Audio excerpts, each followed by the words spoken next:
I nursed him for a month, and then it was a little stressful for me. So I thought, okay, I'll try him on some specialized formula because he was reacting to everything. I ended up having to re-lactate to feed him because he couldn't even tolerate any kind of formula. Very complicated process. Luckily, I have a friend who is actually she's a certified lactation consultant. And you just start trying to pump, and you have to do skin to skin contact to re-trigger the hormones and things like that.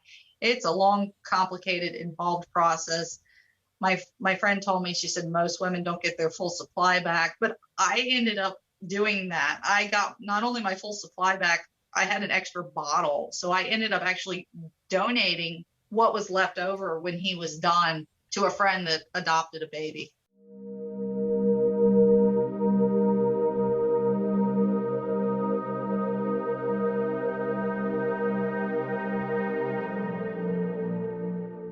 I wanted them to have something to look forward to, so I made a very small serving of a low carb dessert for the end of the day initially, to just kind of give them a reward. It's like, okay, I'm sorry, I'm taking away bread, potatoes, things like that. I picked his favorite meats and I stuck with that. I wasn't a stickler for a particular type of meat. I just picked the ones that I knew he liked the best. He liked eggs, he liked bacon and sausage, and he was a big, he loved chicken. So I focused on that initially. A little bit of almond flour and a little bit of coconut flour, and I was kind of just making these cookies. I had Dr. Eric Berg's cookie recipe for the low carb chocolate chip cookies, and I don't know what size I was making. They were really small, and it was just kind of one. It was like, here's your cookie.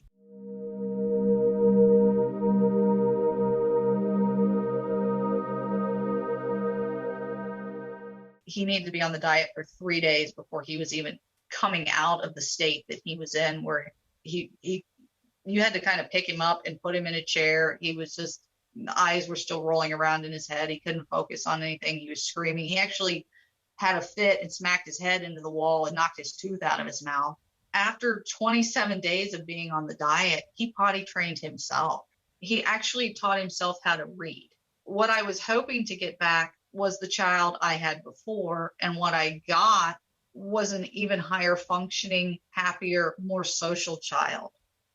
Basically a normal child. There's a lot of times that you can see sort of still where he's had some problems, but a lot of times we actually, if something does happen, we actually have to tell people he's autistic now, because they don't even notice, because he kind of blends in.